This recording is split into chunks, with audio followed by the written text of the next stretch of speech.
pertama-tama dengan tulus ingin saya ucapkan selamat melanjutkan ibadah puasa di bulan suci Ramadan ini kepada saudari-saudara yang melaksanakannya. Sebetulnya semua yang mau saya sampaikan sudah ada di sini. Mungkin 1-2 catatan khusus. Ada satu hal yang tadi saya sampaikan di dalam ibadah yang mirip-mirip dengan ini meskipun tidak sama. Intinya begini, di sebelah ini adalah lilin Paskah. Lilin Paskah itu adalah simbol, salah satu simbol utama di dalam perayaan Paskah. Kalau upacara mulai, gereja gelap, lilin ini belum nyala. Semuanya gelap. Nah, ketika upacara mulai, sebagai lambang bahwa Kristus itu sang terang sejati, lilin Paskah ini dinyalakan. Artinya umat yang mengikuti upacara itu berharap dapat bergerak dari tanda petik kegelapan menuju terang. Itulah yang namanya pembebasan, menjadi pribadi-pribadi yang semakin merdeka. Tentu tidak mudah membayangkan menjadi pribadi yang semakin merdeka itu seperti apa. Maka harus dicari jawabannya. Di situ ada tertulis tahun lilin Paskah ini digunakan tahun 2024. Nanti lilin ini tidak bisa lagi digunakan tahun depan karena tulisannya 2024. Tahun depan 2025, artinya Paskah mesti menjadi aktual di dalam situasi kehidupan pada tahun 2024 ini. Tadi di dalam ibadah saya menceritakan 1-2 hal. Pada hari-hari ini yang kita baca di koran, kita baca di medsos, kita lihat di televisi, kita dengar di radio, adalah peristiwa-peristiwa yang tanda petik mengungkapkan bahwa memang kita ini masih berada di dalam tanda petik perbudakan. Kita itu diperbudak oleh apa? Oleh keserakahan. Dari mana itu disimbolkan? Ya kita baca saja, kita lihat, kita dengar. Hari-hari ini banyak berita mengenai tindak pidana perdagangan orang.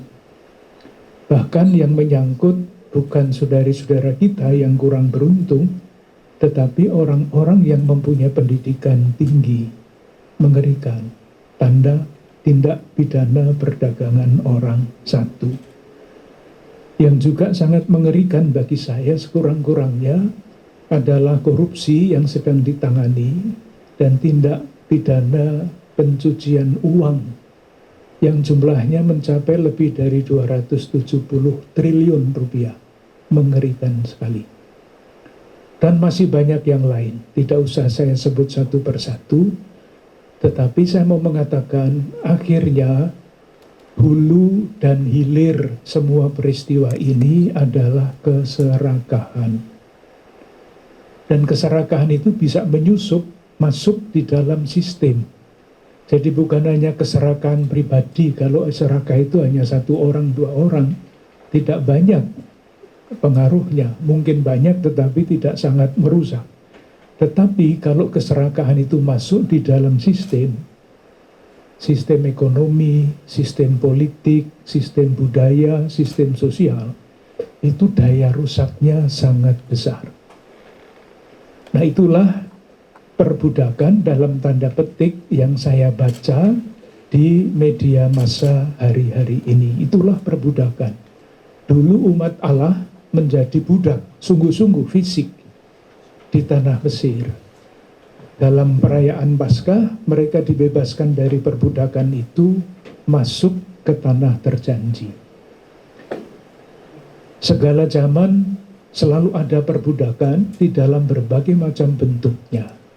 Nah, Paskah mesti bermakna di dalam rangka pembebasan itu. Umat Kristiani sendiri yang merayakan mesti sadar berbagai macam perbudakan yang masih membelenggu dirinya. Mesti sadar. Tidak mudah menyadari itu, tetapi itu tanggung jawab. Tanggung jawab iman. Nah, pada waktunya kalau orang Kristiani sudah semakin mampu membebaskan diri dari perbudakan itu, lalu mengalirkan arus pembebasan. Ini kata-kata besar. Kalau mau konkret misalnya ya, saudari-saudara kita yang tidak sedikit jumlahnya, yang tidak mempunyai kartu keluarga, apakah anak-anaknya bisa sekolah? Tidak bisa. Apakah anak-anaknya mempunyai akses kepada pelayanan kesehatan? Tidak. Itu perbudakan zaman sekarang. Oleh karena itu manusia Paskah tidak hanya merayakan Paskah setahun sekali, tetapi mesti melihat dengan mata yang semakin tajam, manakah bentuk-bentuk perbudakan. Konkretnya, kalau satu keluarga yang tidak punya kartu keluarga, ya dibantu untuk memperoleh kartu keluarga, supaya nanti orang tuanya, anak-anaknya mempunyai akses terhadap pelayanan kesehatan, pelayanan pendidikan. Misalnya itu kecil. Tetapi yang lebih besar juga ada sistem, ambil saja sistem ekonomi. Paus Fransiskus itu mengkritik habis-habisan sistem ekonomi dunia sekarang ini, karena prinsipnya adalah persaingan bebas. Ekonomi liberal. Persaingan bebas. Nah, kalau persaingan bebas, pasti negara-negara yang miskin yang akan kalah. Bertanding dengan Amerika, bertanding dengan negara-negara maju yang lain, pasti kalah. Duanya apa? Perbudakan. Nanti mau pinjam utang, diberi syarat. Akan diberi utang kalau. Nah, ini kan perbudakan zaman modern. Dan sekian banyak yang lain. Dalam bidang ekonomi, dalam bidang sosial, dalam bidang politik, sistem politik juga banyak sekali yang memperbudak. Yang diharapkan menjadi negara demokrasi tidak kurang. Sisi-sisi negatifnya tidak kurang, perbudakan lagi. Oleh karena itu, kalau kita berpikir besar, Paskah mesti bermakna di dalam hal seperti itu. Dosa perbudakan itu bukan hanya dosa pribadi, tetapi bisa juga dosa struktural. Dalam bidang budaya, dalam wilayah budaya, sistem budaya. Ambil saja contoh kenapa di beberapa daerah, di beberapa suku ada bahasa yang bertingkat. Bahasa yang untuk kaum ningrat, bahasa untuk orang-orang yang di bawah. Sama, itu perbudakan. Menjaga supaya ada jarak manusia dengan satu dengan yang lain, dibuatlah bahasa yang membuat yang tinggi tetap dihargai meskipun mungkin kelakuannya tidak baik, yang rendah dalam struktur itu ya tetap saja direndahkan meskipun hatinya mulia. Jadi seluas itu. Tetapi sekarang yang terakhir, saya selalu mengatakan daripada meratapi kegelapan, lebih baik menyalakan lilin-lilin kecil. Dan lilin-lilin kecil itulah yang dicoba dinyalakan di wilayah Keuskupan Agung Jakarta. Jadi sejak 2 tahun yang lalu, umat Keuskupan Agung Jakarta memahami, mempelajari, dan berusaha mewujudkan yang kami sebut ajaran sosial gereja. Ajaran sosial gereja itu pokoknya 5. 1. Hormat terhadap martabat manusia. Ini kelihatannya konsep besar, tetapi misalnya itu menyangkut masalah warisan misalnya. Siapa di dalam budaya tertentu yang boleh menerima warisan? Ada yang budaya yang hanya yang laki-laki yang menerima warisan, yang perempuan tidak. Lah ini kan diskriminasi, tidak menghormati hak asasi manusia. Misalnya itu. Tema yang kedua adalah kesejahteraan bersama, sangat mulia. Itulah yang dirumuskan di dalam sila kelima Pancasila atau di dalam pembukaan Undang-Undang Dasar 45, adil dan makmur. Tetapi nyatanya kesenjangan di dalam sistem ekonomi yang sekarang ini, kan sistem ekonomi membuat kesenjangan itu semakin tinggi, semakin besar. Itu kan untuk ahli-ahli ekonomi, untuk kepala negara, untuk menteri. Kita umat biasa bisa buat apa? Kesejahteraan bersama. Di Keuskupan Agung Jakarta misalnya mengembangkan gerakan ayo sekolah, ayo kuliah. Misalnya. Supaya anak-anak yang tidak bisa sekolah karena tidak mempunyai cukup biaya dibantu. Tidak akan mengubah negeri ini, enggak, tetapi menjadi suara hati. Misalnya itu, di wilayah paroki katedral yang dikepalai oleh Romohani, UMKM misalnya, saudara-saudara kita, usaha-usaha kecil itu, dihubungkan dengan orang-orang yang mempunyai alat, mempunyai sarana, dan dihubungkan dengan pemerintah yang memang mempunyai kegiatan untuk mengembangkan usaha menengah kecil itu. Itu berjuang untuk kebaikan bersama. Kita bisa omong konsep besar, tetapi kita mencari jalan-jalan kecil. Sekarang ini temanya adalah solidaritas dan subsidiaritas. Yang paling mudah adalah solidaritas, ya setia kawan. Kalau mau berkembang kesejahteraan bersamanya, jalannya apa? Ya bersetia kawan, solidaritas itu. Itu dilakukan di dalam gereja sendiri, dilakukan oleh lembaga-lembaga sosial gereja seperti Lembaga Daya Dharma.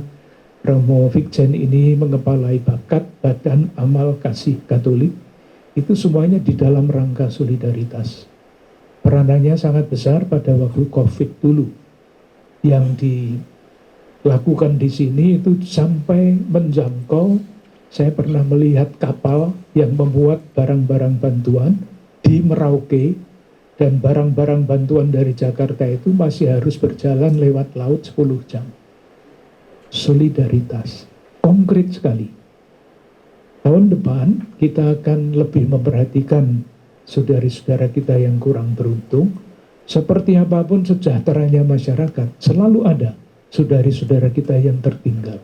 Itu jelas, di negara-negara maju masih banyak saudara-saudara kita yang tertinggal itu, meskipun ada jaminan sosial dan sebagainya.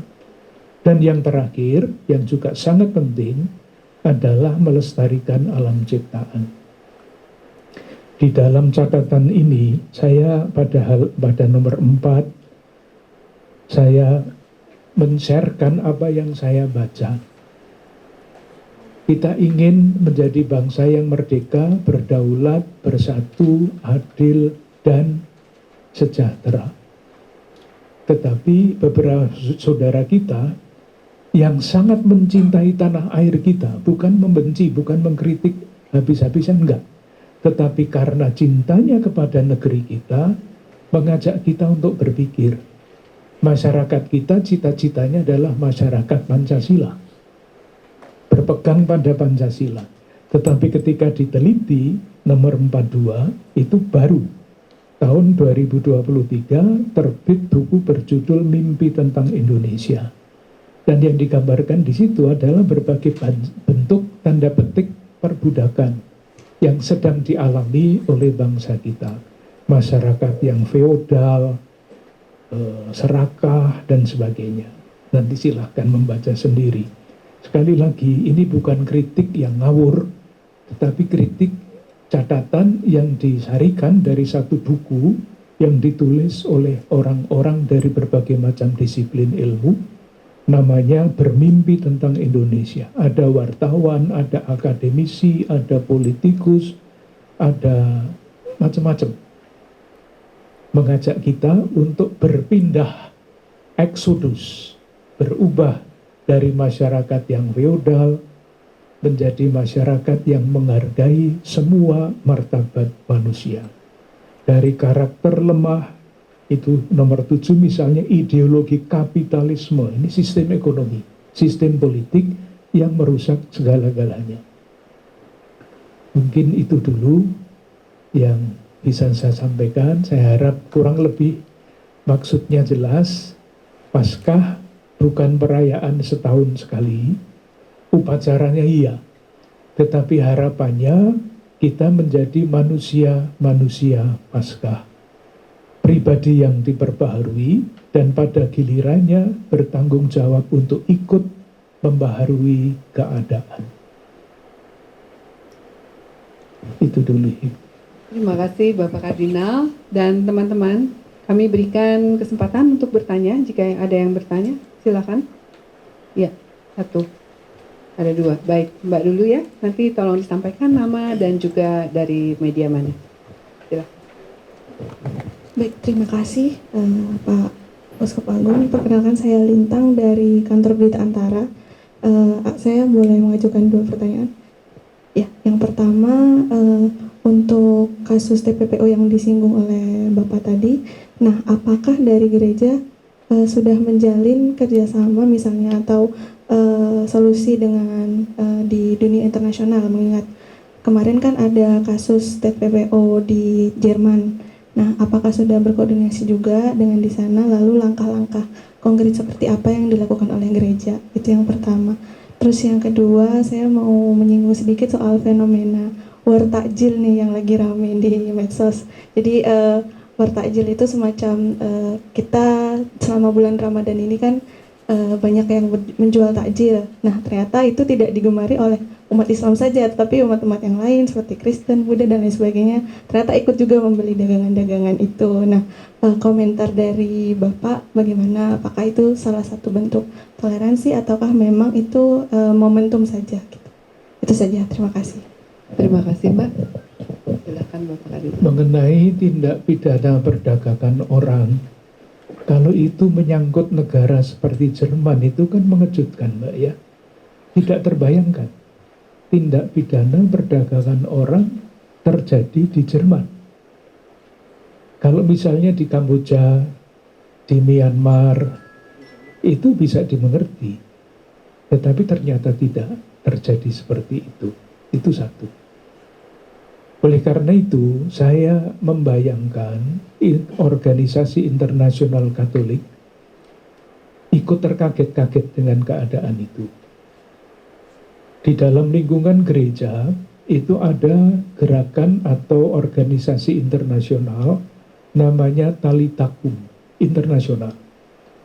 Di Asia, ada di Indonesia, ada di Myanmar, ada di Kamboja, ada di Taiwan, ada di Hong Kong, ada di Filipina, hampir semua ada. Teman-teman kami yang ada di organisasi itulah yang menangani perdagangan orang itu. Dan seringkali diajak ke sini untuk diminta bercerita. Di lingkungan Romo-Romo Yesuit, teman-temannya Romo Hadi ini, ada yang namanya Jesuit Refugee Service. Karena pengungsi-pengungsi yang datang dari Sri Lanka misalnya, itu terkait juga dengan perdagangan orang, ternyata disuruh bayar ini, tetapi nanti ditipu di tempat dan sebagainya. Tetapi yang di Jerman memang rupa-rupanya masih membuat kejutan sehingga belum siap untuk menanggapi itu.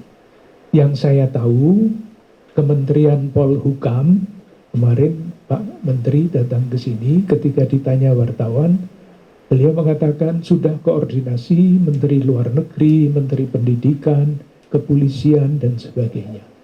Akan diurus.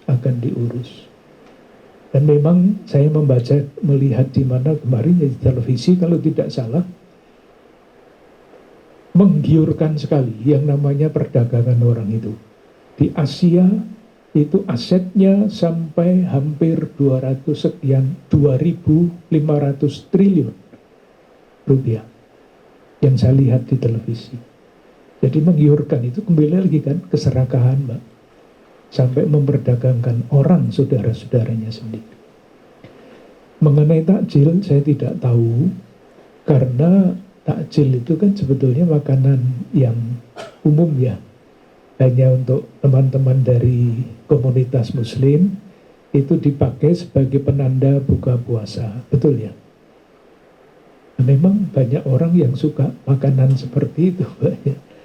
Dan di dalam rangka bersosialisasi, teman-teman muda, mungkin Rawan nanti bisa cerita di sini, ini ada orang-orang muda Katolik di paroki katedral, itu mempunyai kegiatan bersama dengan pemuda Masjid Istiqlal, antara lain di dalam hal ini, buka puasa ini. Iya. Kami juga di tempat ini atau di mana, di sebelah ruang sebelah kemarin ada buka bersama, dan masalahnya itu buka bersamanya mulai jam 2.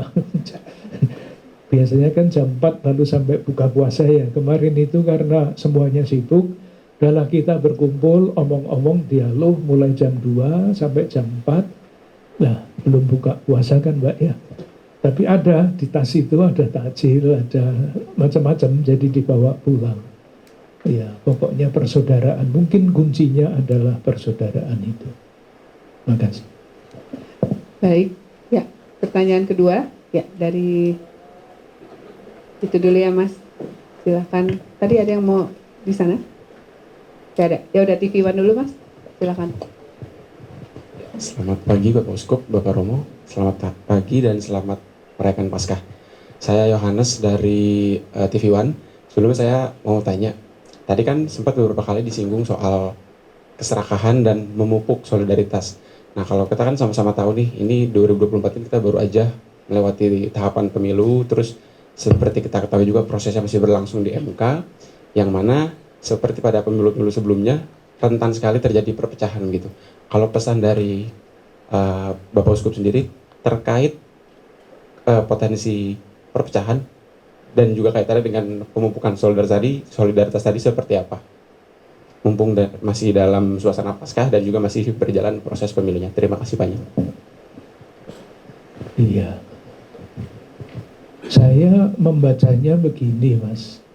Jadi di dalam beberapa forum atau gerakan saya ikut, misalnya di dalam Forum Peduli Indonesia Damai. Itu isinya adalah pimpinan-pimpinan komunitas agama lengkap, termasuk kebatinan. Saya ikut di dalam gerakan Hati Nurani Bangsa yang dipimpin oleh Ibu Nurpolis Wajid Ibu Sinta. Nah, yang disampaikan di dalam gerakan-gerakan itu adalah, yaitu namanya saja kan Forum Peduli Indonesia Damai. Jadi moga-moga atau harapannya kita tidak terpecah belah oleh berbagai macam kepentingan yang entah apa itu. Ada yang terbuka, ada yang tersembunyi kepentingan-kepentingan itu. Karena apa? Karena Indonesia ini negara yang sangat-sangat istimewa. Dibentuk sebagai negara kesepakatan, negara kesatuan Republik Indonesia, disadari bahwa segala macam perbedaan itu ada di sini, tetapi berkat rahmat Tuhan dan dikatakan berkat jasa banyak pahlawan, akhirnya kita menjadi negara yang merdeka berdasarkan Pancasila. Nah, inilah yang harus dirawat. Sejauh saya tahu, yang ditempuh sekarang ini yang berjalan sesudah pemilu adalah semuanya dalam konstitusional. Jadi tidak setuju dengan hasil, tapi tidak terus turun ke jalan membuat kerusuhan. Enggak. Nah, mungkin moga-moga suasana seperti ini tidak digunakan atau disalahgunakan atau diperalat oleh orang-orang yang tidak bertanggung jawab. Harapannya itu. Karena selama jalan konstitusional yang ditempuh, itulah jalan yang disediakan oleh konstitusi. Tetapi apapun nanti keputusannya, itu kan masih dalam tanda kurung ya, keputusan itu adil apa tidak adil dan sebagainya, itu Tetapi menurut saya, ya sudah, apapun keadaannya, jangan pernah ada perpecahan, apalagi kekerasan. Karena kekerasan itu membuat semua pihak kalah. Sama dengan perang. Perang itu tidak pernah ada yang menang. Semua kalah. Yang pasti kemanusiaan itu yang kalah. Demikian juga dengan kekerasan. Maka selama jalan konstitusional yang ditempuh, dan nanti pada waktunya ada keputusan, itulah yang mesti diterima. Tidak menerima titik, tetapi berjuang terus lewat jalan peraturan, hukum. Kalau memang ada yang tidak benar di dalam keputusan itu, ya diperjuangkan terus, tetapi tanpa kekerasan. Selamat pagi Pak Uskup, Pak Romo. Izin saya Rahmat dari Tribun News. Ini kalau melihat dari 5 pesan Paskah yang telah dibagikan, saya melihat poin nomor 4.2, Pak Uskup izin.